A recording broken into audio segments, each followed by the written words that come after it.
everybody, and welcome back to another episode of the Matt Levine My Generation podcast. How's everyone doing? Noah, welcome back. We're live again. Hello, everybody, and welcome back to another episode of the Cass. What's going on? Hi, Matt. How are you? Hopefully I don't get in trouble for copyright issues, but that's not something to worry about right now. So everyone, how's it going? Did that introduction live up to the hype that I was telling you guys about? That's why we had to keep our cameras off for that long. Sophia, you're just giving me head nods. I liked it. It was great. All right. So before we move on here, you guys want to try to guess the song? All right. Kid A, Radiohead. Kid A's the album. Everything in its right place, which is the first track off that album.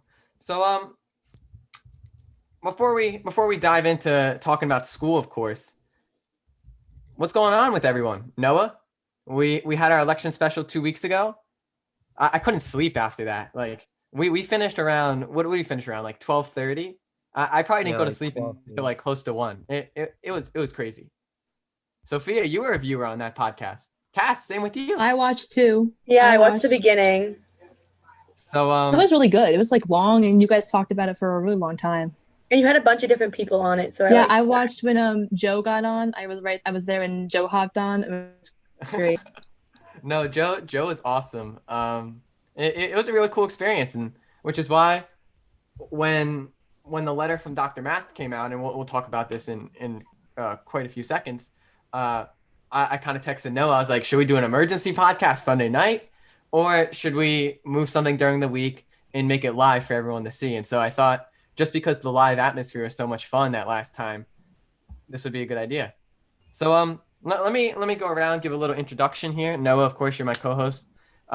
Cass, my mentor, Fan Scotian editor-in-chief. Welcome to the Matt Levine experience. Thank you. I'm finally on it. I feel like this is like such a big moment. I've never been on the podcast before, and you finally invited me after I like nagged you about it every single day in class. It was like the perfect experience too. So yeah. So Sophia, you got your blue light glasses with you. As always. Everything's going well. You got to protect the eyes, Matt. Very important. Yeah. So what'd you come on for last time we spoke? We talked about school, right? I think we did, yeah. I think we talked about how virtual is going. All right. So I want to begin with Cass, because yesterday there was a protest, or would you call it more of a rally or a protest? I would say it was like a mixture of both. I don't really think that it was. In my mind, a protest is a little more amped up, and a rally is a little more. I don't know. I feel like it was like a mixture of both in a way. I mean, there was signs and everything, but it was really low key. But the environment and the words that were said was definitely really like more of a protesty kind of vibe. Yeah. So before I kind of start like asking you questions about this, for all of our listeners, all of our international listeners, or people who aren't in the Scotch Plains Fanwood School District. So we were supposed to go back to hybrid on Monday, which is yesterday, November 16th. We originally began the school virtual, and we were supposed to go back to hybrid on November 16th. So on Sunday, while I was driving, I was the one who was driving. I was driving to Clark to get my haircut. My mom gets a text message in the car, and she goes like, "Oh, bleep, we're not starting school again." And like at that point, like she was like, "Get out of the car," because we actually went to the wrong address, and she was upset.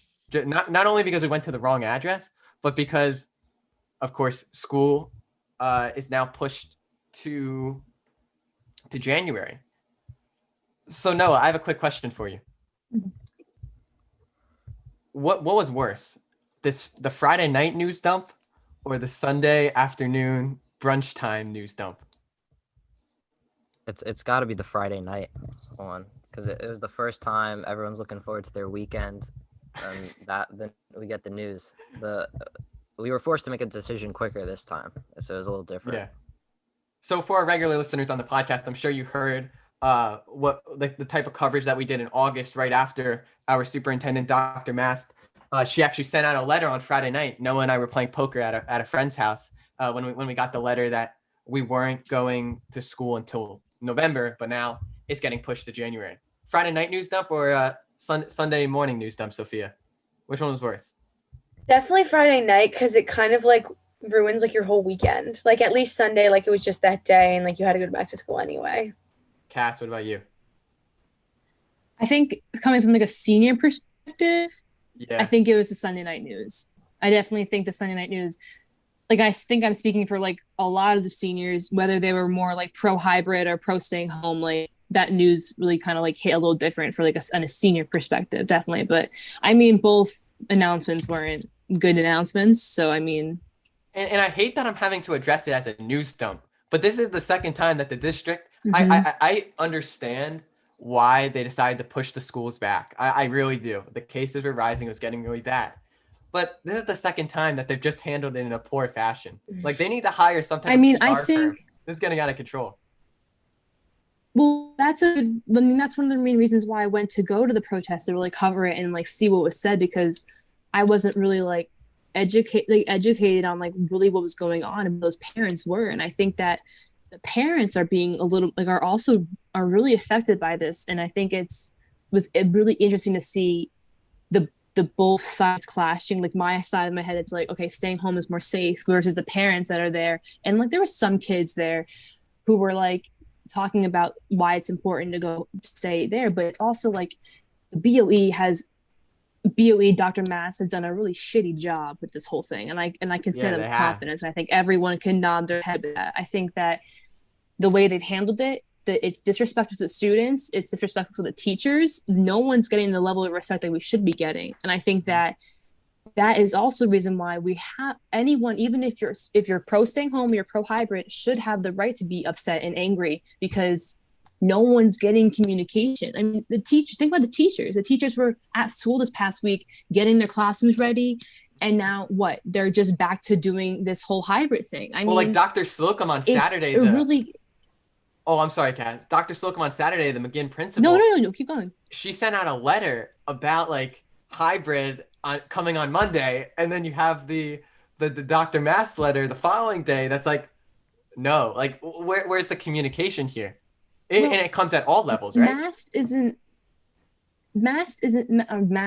She's not doing, like, I think that a part of her job she's just not doing. Like it's when you're in charge of an education system and you're the head-on person, you should be communicating. That's your job. You have these students that are literally finding out information at the same time or even before the students. Teachers should know what's going on before the students. But I remember IB and Google Meet and the teachers like, we don't know what's going on. How do you not know what's going on? Like, no, people should know what's going on. And I think that's where the BOE is lacking completely. And I think that's also the reason why these parents, especially the parents, are so angry, is because, sure, if they just handled it better, there wouldn't be these protests. These parents maybe wouldn't be as angry. Sure, there'd be protests, but maybe if the BOE just took the situation and capped it and they said, we're doing this. What if Matt said, like, she could have been honest. We all knew that even if we did go back to school this week, we would have been closed down by next week. We all knew that. Mm-hmm. It would have been shut down. Maybe let it play out, we all knew in the back of our head. I said either let it play out or just be like, why are we first of all, why are we going back in December in midst of a cold season, flu season, whether you have coronavirus or whether you have a common cold? People get sick in the winter. That's a fact. So why are we going back when the rate of people getting sick is the worst? That makes no sense to me. Why aren't we going back when Westfield, Cranford, Berkeley Heights, Summit are going back in September and October when the weather's nice? It makes literally no sense. And okay, the air filters, open some windows. Like, come on, we could have made a better plan to do this. And no, you were kind of talking about this in August too. Yeah, I think we should have gone back in September and then closed from now to like January. But the district made a poor decision then, and then they waited to the last moment to make the right decision now, which it ends up being the right decision, but they were so hesitant to not call themselves out on what they that they were looking back on, and it's a whole mess now. It's almost like they're scared. They're scared to make a decision.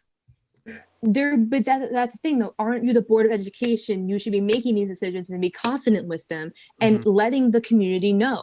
That is where I'm baffled, because as a senior and even as juniors, you guys are juniors. Like, this is a big year for you guys too. You guys should be in school. You guys should be in class learning, but we're at home and we could have been at school for at least a couple weeks. Like, look at Westfield. They had a couple cases. They closed for 2 weeks. They went back. I mean, and now they're closed for good because why? It's winter. We're getting cold. It's a common cold season. Like, why are we? Where was the common sense in the BOE to send us back in the winter when we could have been back for 2 weeks? And I bet if we were back in that October and September and maybe a little bit in November, you wouldn't see this much backlash with the parents. Because the parents are protesting because we haven't been in school. Sophia. I think that it was kind of like the reason why the BOE is not as confident as his decision. It's just like uncharted territory with everything. Like, they've never like gone through a pandemic, and they've never had to decide whether or not it was safe enough for the students. And I don't think they handled it in the best way possible, but I think that's just part of like lack of experience from it. There definitely could have been more communication. Like, when they told us on Sunday, like, they told us at the last minute possible. Like, the only other time they could tell us is Monday morning. It's like, why do freshman orientation? Like, going back to your point about like the disrespect. It's like you're teasing kids. You're like having them go into the schools. You're having them go into the school, find their classes, like map out their path, like with how they're gonna go up each stairwell, how they're gonna come down. And then you're just going to be like, sorry, try again in January. Like, they had like multiple meetings leading up to the first day of school. And they've had to talk about whether or not they still think it's a possibility. So I feel like when they initially started having doubts, that's when they should have reached out. Like, they definitely knew before Sunday that they didn't want to go back. And I just feel like they waited too last minute. I actually think, and there's also you go. I think there's just Board of Ed meetings like during the week, and there was no mention of not going back. No, there was no mention at all. And the teachers all thought they were going back up to Saturday. So I think it would have been like a game time decision, which is even more worrying. I mean, like what Sophia said before is that, like, yes, of course, they were not prepared. There's no part in the Board of Ed chapter book where it says how to deal when there's a pandemic. There's no section about that. But I'm also comparing it to what happens when there's a snow day. One school closes and they follow. What happened when we closed down March 14th? One school did it and we all followed.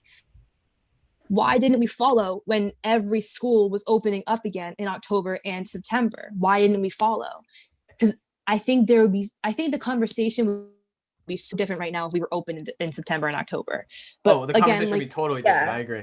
I think that, of course, there's always these safety concerns and health concerns. And is everyone safer at home right now? Of course. But then that comes to the whole topic of like why we should be back in school, because like the educational purposes, the social aspect and stuff like that.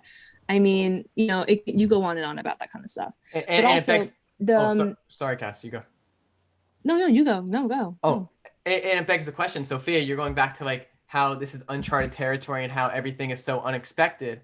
Is that really an excuse when the rest of Union County, Westfield, Cranford, etc., are able to kind of run their schools? I don't know.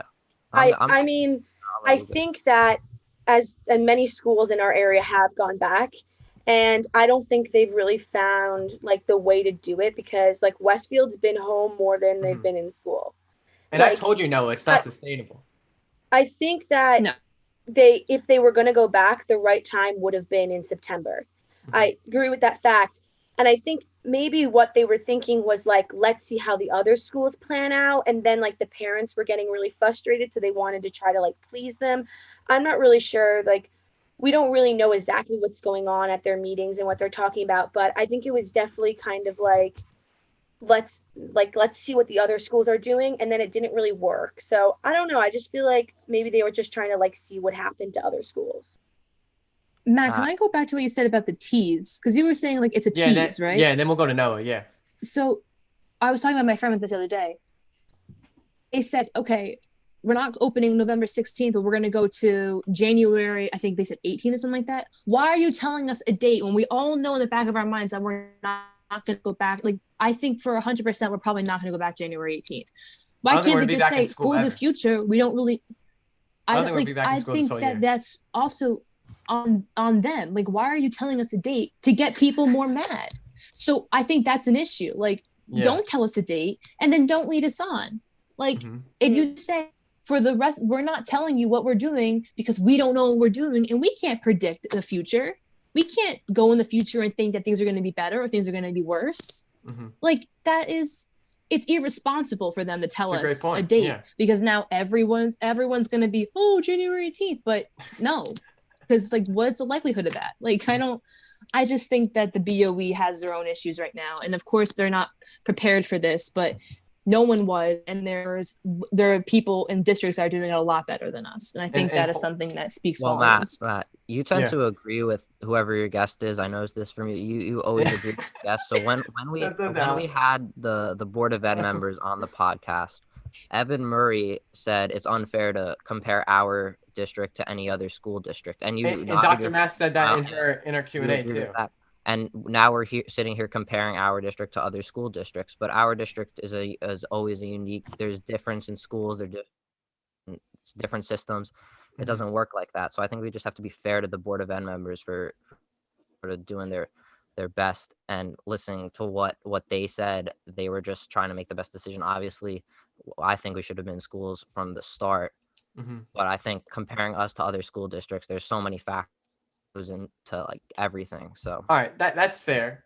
I just don't think they're doing their best. Like I think that maybe they're trying, but I think in the back of their minds I think they know they're not doing the best. And I think that like the students should always be first, and I don't think in the situation like that's the case.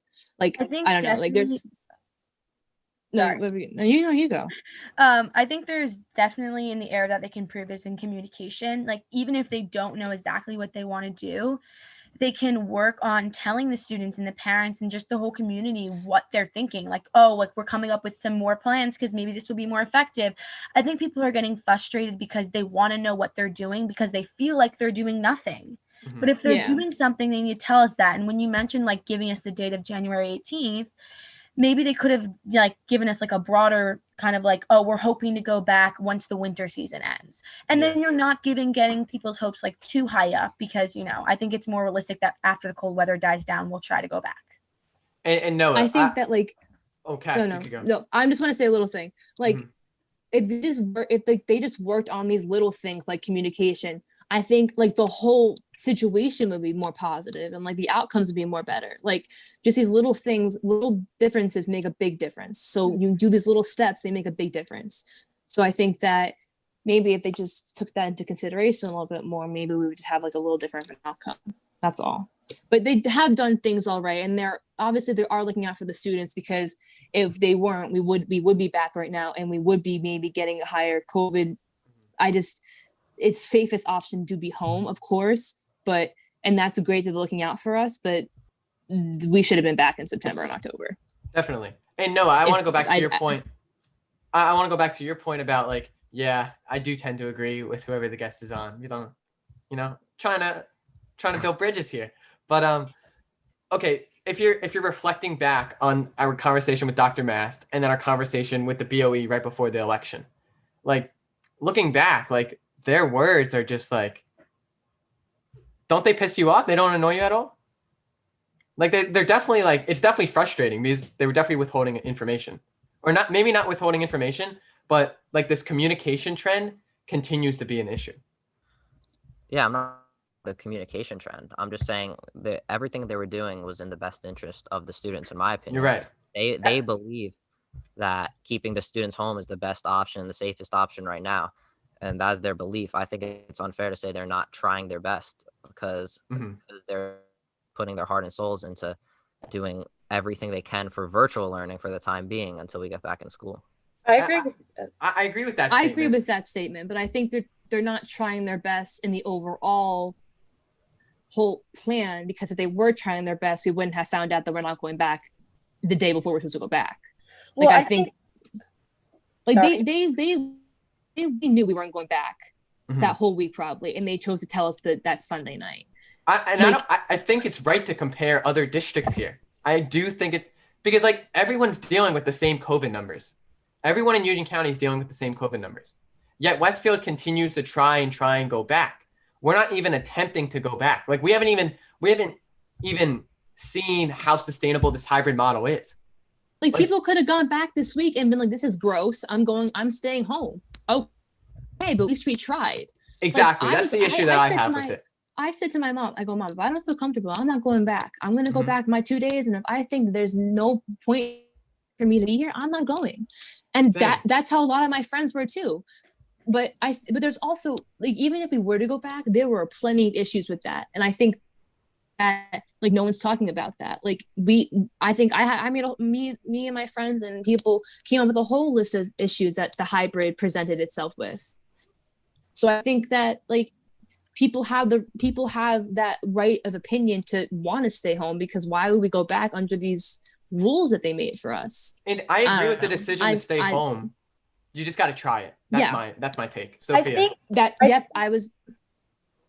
Sophia. I think, okay. I'm sorry.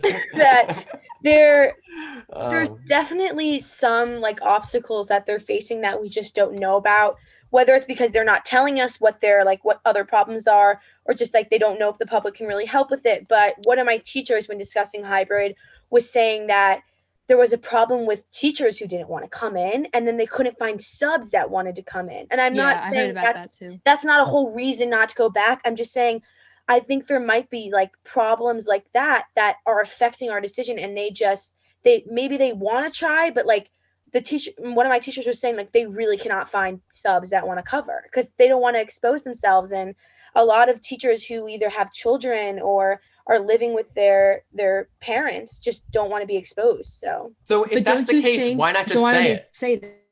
Why not just say it? Don't you think that's the whole thing? Like, hire a PR firm and just say it. So many people will be more accepting if it goes back to the lack of communication. So many more people will be accepting of the idea of just staying home. If this board, I was just like, listen, we can't find subs.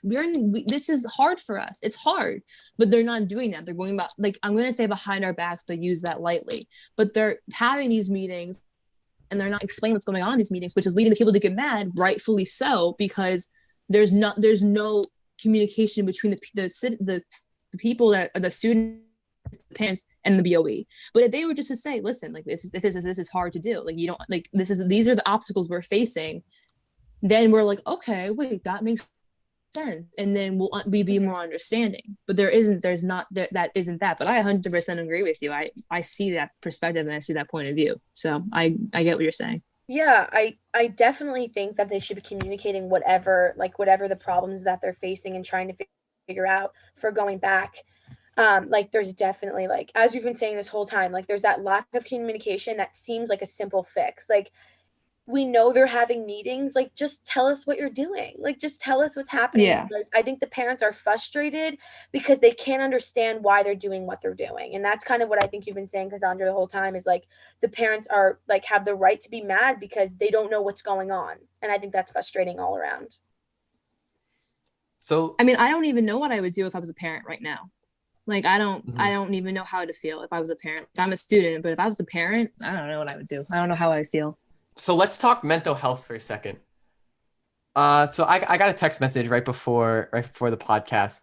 It was about private schools, and this friend he wrote to me: private schools are in session and believe the students' mental health and socializing is very important with proper protocols. You and your brother, as well as my friend's brother, are in their homes for your education until maybe January 2021. How do you plan to address this today in 2020? So let's talk about mental health. Imagine you were, let's go into the shoes of a parent, Cass, like you were just talking about. Like, how would you approach, like, your kid with this? And, like, has mental health been weighing on you? I mean, yes, but I think that has been weighing on me more because it's clicking in my head. This is my last year as a student here at SPFHS. This is my last year as a student in this school system. Like, and even for you guys, like this can connect to you guys too. This is your junior year, like it's a big year. But as a senior, like that is hard to that's hard to comprehend. Like to think about like last year's seniors, they had a pretty normal majority of a senior year, and then we get, and I'm gonna say that we get jack shit. Like we're not getting anything, and that's granted the circumstances, yes, but I think that we're not. Mentally, I think that this is all affecting us, and it's not good for anyone. And it's sad, and I think if I was a parent, I would not know what to do if I saw my kid. Like my parents too are, they see how this is affecting me and how I'm upset sometimes. Sometimes they're just like, leave me alone, and just like, it's hard, And I think everyone knows that. I even think the BOE, the teachers know that. Like I think my teachers especially have been doing these little Google forms saying like, check in, like, how are you feeling? Or like my English teacher spent a whole period and like a whole half period just making sure that we were okay. Like we did this like calming, relaxing assignment that wasn't really for any English purpose, but it felt good to know that they're on our side of this and like see that this is affecting us mentally. Well, I think some more than others, some not at all. Some people love it. And they're definitely going through something too. And like, I mean, oh, that was an awkward silence. I don't know. Cass, you have anything else to add? I'm sorry about that. No, the teachers are definitely going through something too. I mean, this must be hard for them. Think about the things they're trying to adapt to. I mean, I can't imagine being a teacher either. I can't imagine being anyone in this situation. I mean, it's hard overall. Mm-hmm. But mentally, I think that everyone's struggling in their own way, no matter what grade you're in. Even if you're 9 or if you're 19, if you're in 7th grade, I think it's hard for everyone. I don't think that's not an understatement. I think everyone's dealing with their own things right now. Sophia? Yeah, as you mentioned in the beginning, like as you're a senior, like you kind of feel like you got ripped off at your junior year, like at the end of it, which is when you have like junior prom, which is exciting. And then you're like, okay, maybe I'm gonna have a senior prom. And like now it kind of, hopefully you get some experience of senior prom, but now it's kind of like, your senior year is being ruined on top of your junior year. That's kind of like, the 2 most important years of high school. And as well as like something as simple as just like touring colleges, like that's a huge thing that you do as a junior and in the beginning of your senior year. So I know like my sister's a senior and she didn't get to look at a lot of colleges Juliet, that right? she's applying. Yeah, Juliet. Yeah. She didn't get to look at a lot of colleges that she's applying to, and just being there and going on those tours is like a huge part of applying and knowing if that's really college for you. I think that's huge. And as a junior looking at colleges now, I'm really hoping I get to visit some colleges. Mm-hmm. And I'm not trying to put I'm not trying to make this conversation even more sad, but there are some out there who believe that things really won't be back to normal until fall semester of 2022, which would be our freshman year of college, your sophomore year of college. Yeah. So like, for example, my brother's bar mitzvah is supposed to be next December. So we're pushing the party back. We don't even have a date for the party, but we're pushing the party back. We're going to have the service, of course, next December, but no party as of now, because it's just kind of TBD. We don't know. No? Everything is TBD right now. Sophia, you have something to add before we... Yeah, I just want to say, since everything, like, you never know when things are going to go back to normal, like, it's hard to, like, have hope and, like, be like, it's going to come back, because it keeps getting delayed, and, like, we keep being let down by these empty promises. So I think that's just hard for everyone's mental health, like, all around. Like, it just can make you really sad, and, like, having hope is, like, so important during these times, and I think that's really hard to get now, because we keep getting delayed with everything, and just, life is changing, and, like, we don't know when we're going to go back to normal. Noah, before we move to you, I just want to put a quick chat alert. Our main man, Evan Gamillion, put into the chat. I asked a question to everyone. What does everyone think about staying virtual? He writes, it's the John Yinka to the live podcast on November 4th. Thank you, Evan. We appreciate you. Hopefully you'll come on soon. Noah, you have any? If you know. No. I think you're a little pessimistic. We have a 94% effective Moderna vaccine. Okay, how many people are going to take that vaccine, Noah? What percentage of the population will take that? I'm not talking complete normalcy, but I'm talking a sense of it, at least sometime in the next year. BioNTech, and Pfizer both have 90% effective vaccines. I think the road to recovery, it doesn't look too far away. I mean, it's gonna take a little time, obviously, but I think you're a little pessimistic on that. And right now, we're just getting through. I'm fine as long as they don't cancel Hooper season. Then we'll be all good. So for the listeners out there, we have a basketball team that plays at the Hoop Heaven in Bridgewater every winter, and we're called the Hanukkah Hoopers. As we get closer to Hooper season and we continue to do more live podcasts, maybe I'll wear the Hanukkah Hooper jersey onto the show one day. But yeah, I really hope Hooper season happens. So Sandro, actually, I want to talk about this for a quick second. Sandro actually dipped on us. He was supposed to come tonight, but he said he was going out to dinner at 7:45. And so my first reaction was, first of all, who goes out to dinner on a Tuesday night at 7:45? And then the other thing is during COVID. Exactly. During COVID. Indoor dining? No, you're not. There's no way you're eating outside in 39-degree weather. So indoor dining. What do you guys think of indoor dining? Well, Murphy just cut it down to like 10%, didn't he? Mm-hmm. Yeah. I mean, have you indoor dined yet? You work at Sobel's. I have. Well, yeah, I work at Sobel's. We don't have indoor dining yet. I don't think we're gonna do that. Just because it's a small space. But and with the system that we have right now is working fantastic. But no, I think I did indoor dining twice. One experience was better than the other. But I think that going into the winter season, it might be the better idea to cut it down. But during the time that it was available, all businesses that I was been to handled it pretty well. And the social distancing was required, people wearing masks. I wore my mask besides the time I was eating. So, I mean, you just do the right thing. Like going to what Sophia said, like you want that sense of normalcy, but it's hard to have hope. But maybe, going to these dinners and just having that feeling, oh, this is like a little normal. You haven't felt that in a while. Like, that it makes you happy in the moment just to be like, okay, this is like a little bit of normal that we used to experience. I think that kind of made me a little happier. And speaking of masks, last week, Sophia and I, we gave a freshman tour. I was really hoping that in our group, we'd have an anti-masker. I brought that would up, make stuff interesting.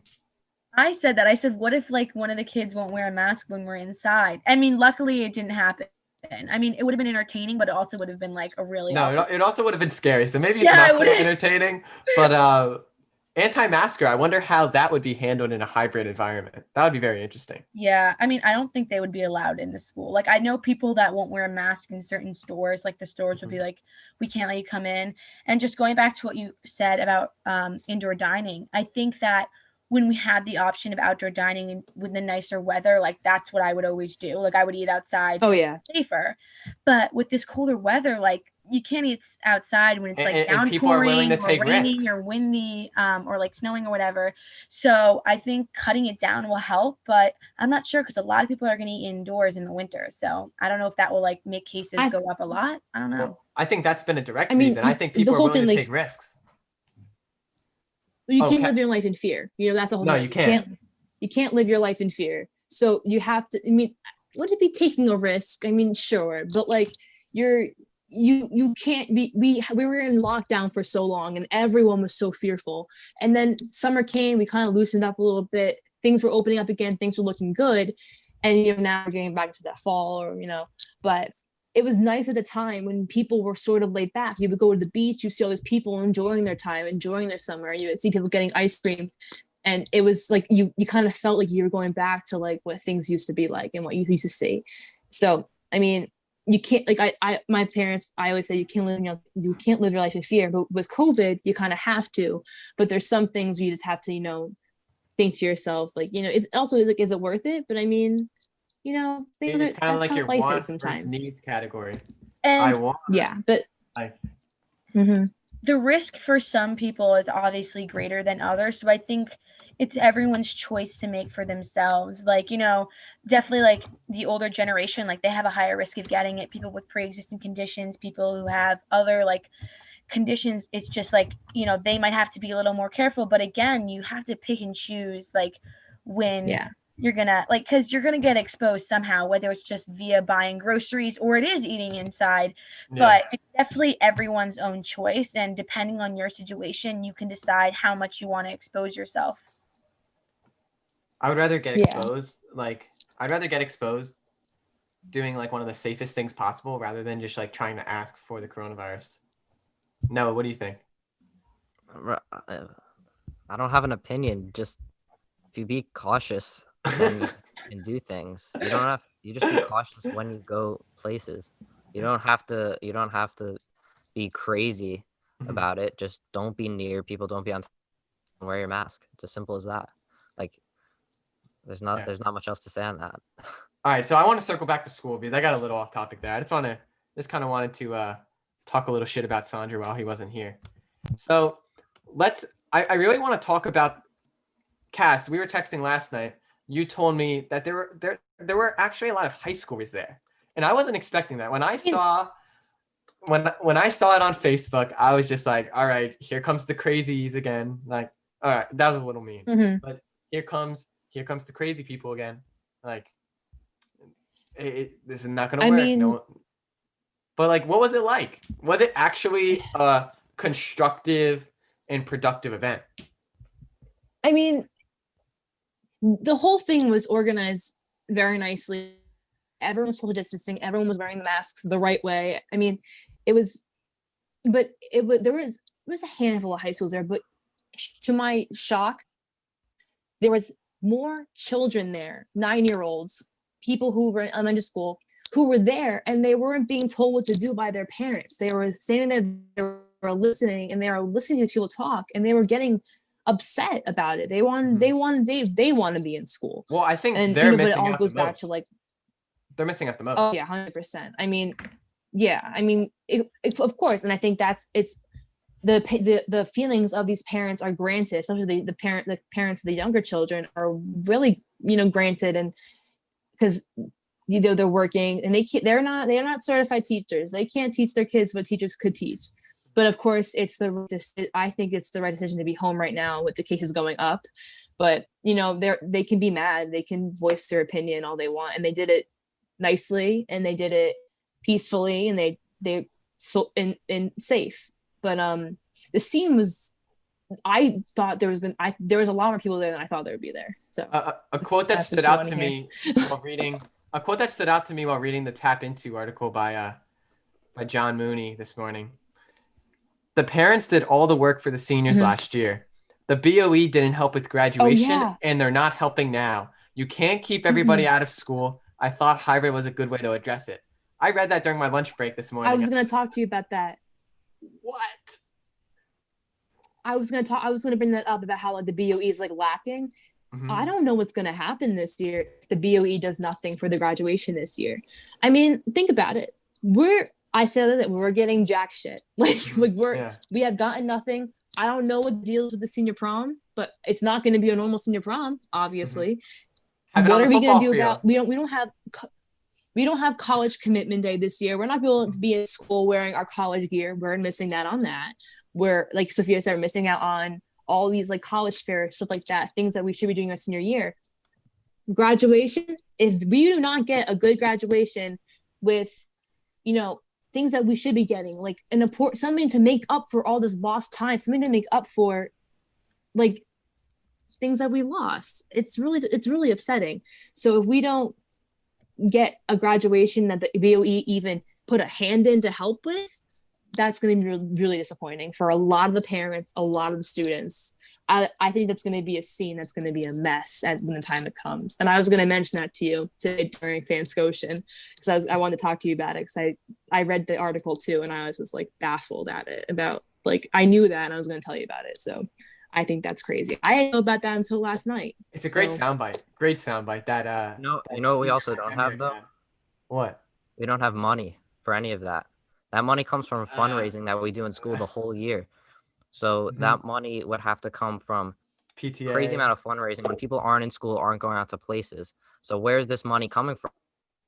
Not. And we can't just blame the Board of Ed doesn't have the money to provide these things. We can do smaller, less less out there versions of these things, but we don't have the money because of the pandemic. It's hard on everyone. Well, we had enough money to put in the headlights in the field. That's true, but that was the budget prior to the pandemic. Yes, I understand that, but we're not in school. They're probably saving money on some stuff that they can maybe put in for us to make us feel a little more prioritized. Well, if they don't, I'm not saying we need a big fireworks and. I'd rather a good HVAC system than some of the extracurriculars. Just yes, but a prom and senior festivities still deserve to happen. Right? Yes, I agree. But like or not even talking about senior festivities, just graduation. Like you work your whole. I'm sure that is in the works this year. Like I'm pretty sure that is in the works, and they were able to do it for last year's senior class, even though the BOE wasn't involved with it. It was all the PTA driven, right? I think like one of my teachers was mentioning like how since we've had a little longer to prepare for everything, what are they going to do for the seniors this year and how are they going to make it better? Like as like SPF as a community, not even in specific the BOE. And they said they were like coming up with ideas. And I'm not really sure who's coming up with it. I didn't even know it was like the PDA or the BOE. Like, I don't really know, but I heard some, like, she said they're coming up with some pretty good ideas. And like, one of them was like, to do prom like outside on like get a tent and stuff like that. Football field. Do it on the football field.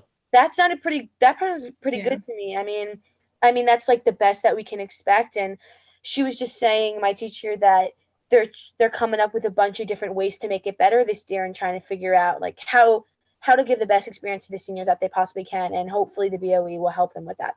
Well, I think Noah. I mean, that's all you can ask for, right? Noah brings up a great point though, that the Board of Ed and the all school districts across the board, they haven't been immune to the large economic hit and the pressure that's been thrust onto them because of the pandemic. Noah, your mom's in the PTA. Is she on the PTA at the middle school level or the high school level? High school. Okay. So you wanna? They're in the works. There's definitely stuff in the works for seniors and graduation like that. I mean, that's good to hear. I mean, and I just want to put out there that if the Board of Ed doesn't have a PR firm on their books, or if they do have a PR firm on their books, they should fire that PR firm, possibly hire a new PR firm. The Levy, Levine, Salat, Chulo PR firm to kind of run things. Dr. Levine made a speech last night, and Cass, you also texted me, is Dr. Levine your dad? And I found that very funny because Dr. Levine. I thought you would be there. Dr. Levine's actually. I just pegged you to be someone who would be there. No, I wanted to be there. I had stuff to do. But you did not want to be there. I wanted to cover the event. I didn't actually want to be there, but I wanted to cover the event. Yeah. No, but Dr. Levine's actually my doctor. I don't know if I'm supposed to be telling people that. He made a speech, and he also was a Board of Ed candidate. And when he came onto the podcast, he was a huge supporter of kids going back to school. I bet his future campaigns might have just rose a little bit in popularity, even though he lost the election in November. Cass, what do you think of his speech? I mean, he's a doctor, right? I mean, He's saying all the facts. He's saying all these, statistics that, of course we can go back. We're fine. We're going back. We're not in a red zone yet. So technically we could go back because we're only in yellow. And once you're in red, you really shouldn't go back. But he said all that kind of stuff, and that's great. But I think personally, the safest option is to stay home right now. I mean, and that's my opinion. Stay home because it's not safe. The cases are going up, and we will be eventually in a red zone because that's how it's looking. I can't look into the future. I don't have a crystal ball, but that's what we're probably going to go to, right? Like we're going to do that right now, and we're going to get in that red zone and maybe close down. I mean, but what do you have to say was really informal? Yeah. Well, yeah. What do you have to say was really informal? I appreciate what he has to say because he comes from a very unique perspective as a pediatrician. His main job is working with kids. He also has kids. So I really enjoyed his perspective the time he came onto the podcast because he really came at it from a mental health perspective. And even if the high schoolers, like, we might not be missing out so much on our social lives because we have phone. Cass, you have access to a car, and like, so we could make our own plans. But a lot of people in the elementary schools, like, kids don't have phones in third grade. Like, all the plans are running through their parents, and so they're kind of missing out on this huge social piece. In Westfield, for example, their high school's closed, but their elementary school and their middle school is open. And I feel like that piece of socialization, like just being able to talk to someone in class, that person-to-person instruction is so important. Maybe not even the in-person instruction, just getting to see people. Sophia? I was reading an article. I don't know. Oh, sorry. No, I'm sorry. I have a connection to it because my brother, he's 5.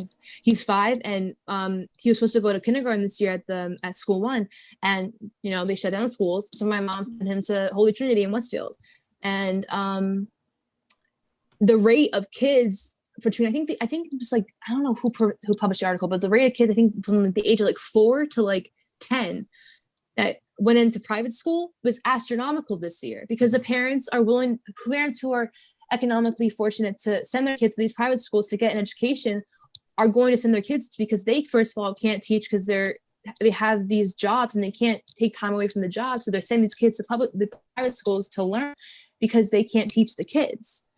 And then those kids are getting that social aspect of, hanging out with one another, learning how to work with one another, getting those key things, those fundamental skills to use to get into the real world, to learn how to work in high school, in middle school, the important skills you need. I mean, but of course, I understand why you wouldn't send and why you would send, but I mean, a lot of parents send their kids to private schools because of that specifically. Yeah, and Sophia, just the social aspect of it, honestly. Before you jump in here, I just want to say, and I know that private schools are in a better situation economically, but it seems like they're putting a greater emphasis on the mental health aspect of things. Like, for example, the friend who sent me that text message, both his children are planning to attend, one of his children, one of my good friends, one of Noah's good friends, he actually attends private school, and then his younger brother is actually going to be attending private school the following year. So it's definitely interesting because they have I think they even have a cleaning service in place that's throughout the school and all parts of the day. So they're definitely heavy duty, and they're definitely in a better spot economically. It just seems that they're definitely pushing for mental health and in-person interaction more than Scotch Plains, and maybe more than the average public school. Sophia? But I mean, that's granted because they're not controlled. Yeah, they're not controlled by anything. So yeah. Going back to what this kind of started as was just about the younger kids not getting that social aspect, and that kind of just made me think of today in my English class. My teacher introduced a new student that just moved to Scotch Plains. I couldn't imagine moving to a new town.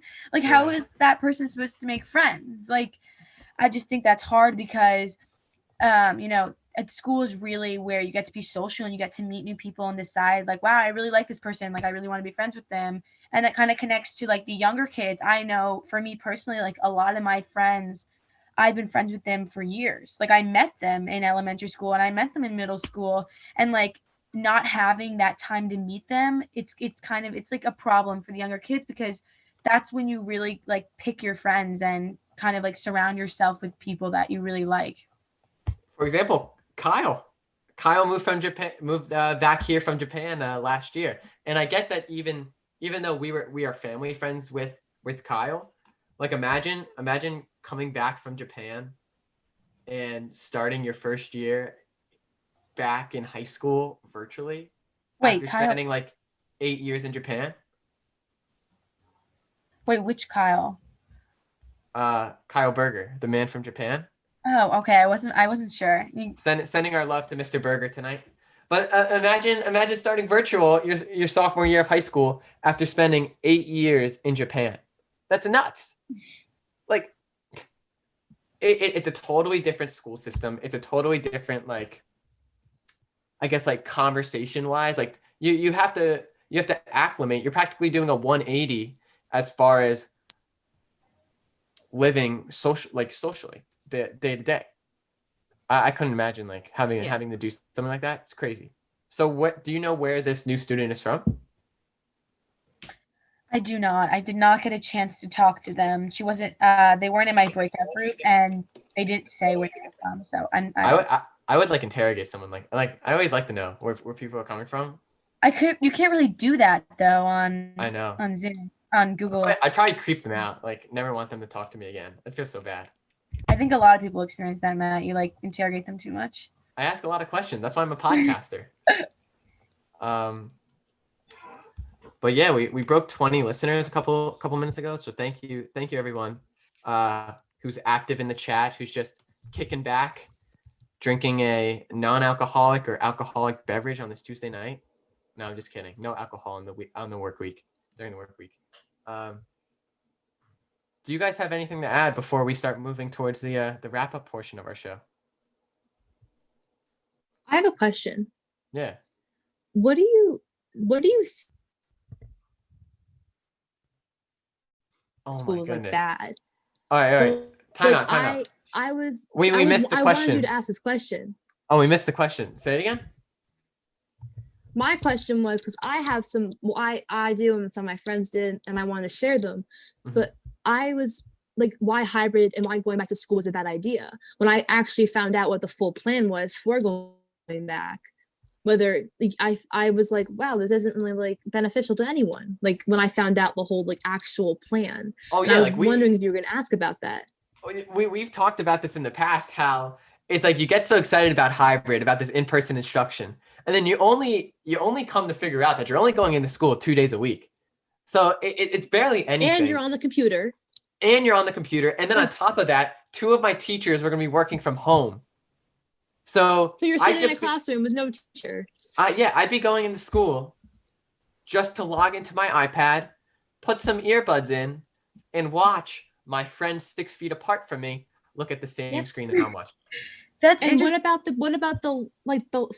What about the lack of one-on-one like help from a teacher? Where is that? Because they can't go anywhere near you.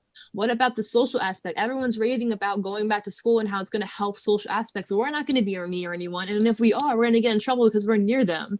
So, and also, my one friend had this really good point. They're saying, bring your chargers for your laptops and your iPads. Every room only has like 4 outlets. So why are we going, like, I don't understand that. Like where are we going to be charging these things? Everyone's going to be using them. Everyone's going to be draining their battery.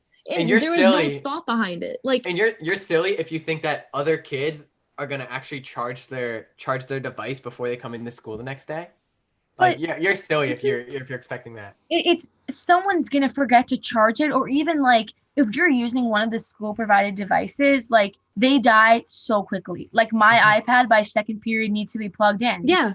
And like my computer can run for a long time, but I don't know if it's gonna be able to run for 6 hours every day. And I was actually really concerned about that. And I was like asking my teachers, I'm like, are they considering how fast the iPads die? Like, I don't think and the computers, like, I don't think they understand, like, we're all going to need an outlet. And again, like, there's not enough. And the outlets are right next to each other, and we can't be right next to each other. And I was just like, just want to do a quick. And why am I going? What do you say? Oh, I just wanted to do a quick chat alert from another Fan Scotian colleague of mine, Jamie Frank. I think we're staying virtual or going back full time after there's a vaccine. I don't think math will ever let the high school do hybrid. We'll talk about that in a second. But Noah, you were about to add something? And then Cass, we'll go back to you. A couple of my teachers mentioned just logging onto the Meet for like a couple minutes at the beginning of the period, and then assigning individual work. No problem. Like assigning work or like work that the people at home could work on and the people at school could work on, and then the teacher could help the people in school with what they're working on. And that doesn't sound bad, because it's just nice to like see your teachers a little bit, even if it's only for a little one day per like teacher per week. So I don't know. I had a friend who was just going in for the 2 days because her mom just wanted her to see her teachers in person just for like one time, and then she's gonna just opt back into virtual. Sophia? I was confused when I heard the plan of like logging in like with your headphones in, like still using our computer, but just sitting at the school desk instead of my desk at home. Because the other schools around us haven't, like, they're not doing that. Like, they don't log in. And my teachers haven't mentioned like the same thing as Noah's, like, we're only going to log in for a few minutes. Like, so my teachers are like, you're going to stay on. Like, one of them was like, you're going to stay on the whole period with the other people. And then I was like, well, why am I going? I can do that at home. Like, the whole point is to get that one on, like, that real, like, education in real life. And if I'm not going to get that, then there's no point to, exposing myself for like literally no reason. I just want to give a quick shout out to the World Language Department, because my Spanish teacher, she was definitely coming up with some like unique lesson plans, because world language is all about getting up and moving around. So I think their class especially will translate the best to a hybrid model or an in-person instruction. Cass? I mean, it also goes to like, I mean, I think we all know about like the whole, you can't eat from like the time. I mean, everyone can go, like everyone can of course not eat from 8 to 1. But think about like that, like, I don't know about you, but I get a headache sometimes. Like, you know what I mean? Like, there's certain things, like, also think about it. You're staring at a screen for how many hours on end? You're not allowed to eat a granola bar if you just want something to pick you up a little bit. Like, you think about it and you're weighing out the options. You're like, okay, what's the point? Like, I'm going back to school to go on my computer that I could be doing in the comfort of my own home with my kitchen downstairs. Absolutely. Like Absolutely. And also, I don't think that people are going to be following the mask rule. I mean, of course you have to, but you always got those people who are wearing the mask under the nose, and that's not allowed. Like, that does nothing. You got to wear it over the nose and over the mouth, and that's really important to stop the spread. Yeah, people think they're wearing a mask when it's like down here. I know, like, if you walk in like or something, people have the mask like all the way. I'm like, that doesn't count. Like, put it back on. Doesn't do anything. As you were saying about the food, like being hungry, I thought a really, funny joke that my teacher made the other day was like, we no longer have to worry about kids vaping in the bathroom. We have to worry about them eting, because like we're gonna be hungry that whole time at school. That's like, awesome. That's a long time to go without food, and they were like, students are definitely gonna like sneak granola bars or pretzels into the bathroom to eat. Just like when you're outside for gym in the freezing cold, you're just gonna take a brown paper bag with a sandwich and just start munching. I mean, there are so many bad things with hybrid. I mean, I didn't know that we were going back to school to be on our laptops, and then these teachers are in the room. Okay, cool. But they're going to be paying more attention to teaching the kids that are at home than the kids that are in the classroom. So where is that one-on-one like work you need with the students? Because that's not going to be there. And then they can't even go near you. Like, you can't even do group work because you can't go near the person next to you. Yeah. Like, it's crazy. This is just life in the COVID world. A lot of bad things that are going to happen with the hybrid, but it's what we're going to have to deal with. Like, well, Noah, you called me up. You called me up last week, and you were like, "What? They have arrows down the hallways? They only have stairwells that you could go up or down." Like, you were mad about that. That's why you can't walk both ways on a hallway or on a stairwell. It just seems a little silly, but it's what until there's a feasible vaccine, it's if COVID, you have to deal with it. I don't agree with the hallway rule and the staircase rule, but it's what it's going to have to be. All right, Noah's playing down his frustration a little bit. I'm not playing. I'm playing devil's advocate because everyone's just complaining, and I don't like the complaints. Well, when Sandro was describing why he was staying virtual, he told me that for lunch he just wanted to eat his 5 chicken breasts. That's what he told me. And at first I was like, "Why are you eating 5 chicken breasts for lunch?" But then I was just like, "All right, you do you, man." So I see. I honestly, I wasn't expecting much out of hybrid, so I was leaning towards going virtual like right after the first day. But I definitely see why, because like you fall into a routine with virtual. In the beginning, it was a total bog, and it still is a bog, but it's less of a bog, and so that's the great part about it. Any final thoughts? Yeah. Oh, Cass, you have any final thoughts before Sophia, Noah? No. I just want to say one last thing about it.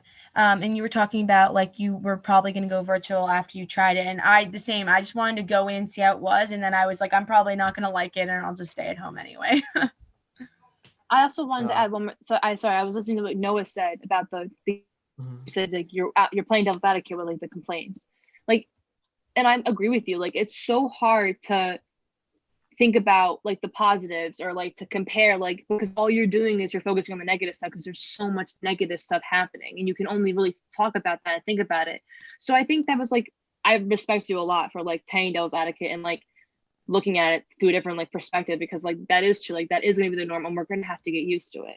So I mean, like at a certain point everyone's going to put like their big boy pants on and like realize that like this isn't going to go away, like we're going to have to like deal with this, and that we can complain all we want, but this is going to be how it's going to be for the foreseeable future. Yeah, that's a perfect way of saying it.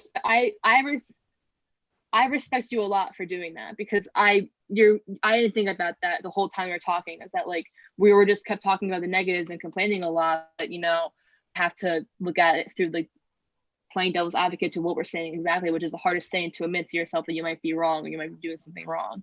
And we were all complaining a lot, and rightfully so, we were complaining a lot. But I mean, yeah, at a certain point you have to like, kind of like look at it with a grown up and see that this is how the world's going to be for a very long time, and it's not changing anytime soon. So, and I know we're supposed to wrap up here. That's a really good point. I just want to correct something that I said earlier. This is coming back from my friend. I said earlier that the private schools aren't really controlled by anyone. That's actually false. They are under the West Orange Health Board protocol and rules, so they do have people to answer to. So I just wanted to correct that, because like lies are just not acceptable on the Matt Levy Mentorship podcast. Copyright violations, on the other hand, are okay, and you guys will see that in our outro song. But I just wanted to make that quick correction, and yeah, I think that's it. This was definitely significantly shorter than our previous podcast, but I hope our listeners enjoyed it. Sophia, Cass, Noah, thank you guys for coming on. I appreciate it. Tuesday nights are rough, I had a lot to do today. I took a crazy nap. I'm missing the Bachelorette for this. I still have a lot to do tonight. I have a lot of homework for that AP Gov debate we got tomorrow, Matt. Oh, do you have the debate tomorrow? I'm going first, yeah. Oh my goodness. So you have stuff to do tonight. I'm going to be going to bed shortly after this.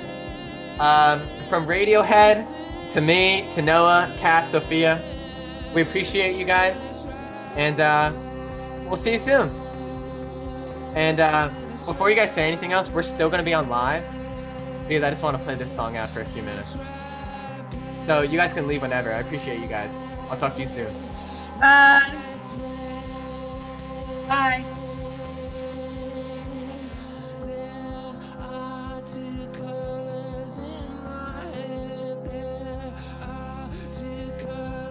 Soon.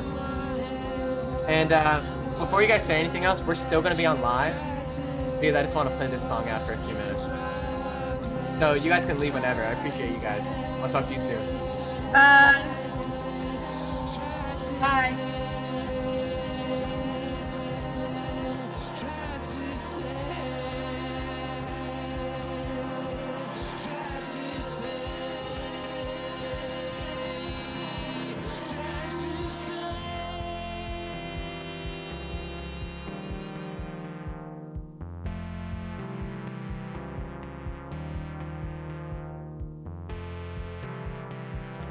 Thank you guys again for joining the podcast.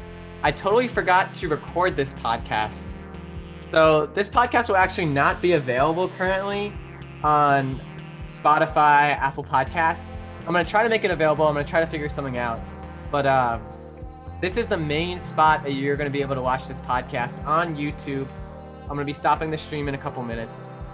So if you have any friends interested, even if your friends aren't interested, just forward them this link. That's your one act of kindness for the day. So talk soon, everybody, and thank you.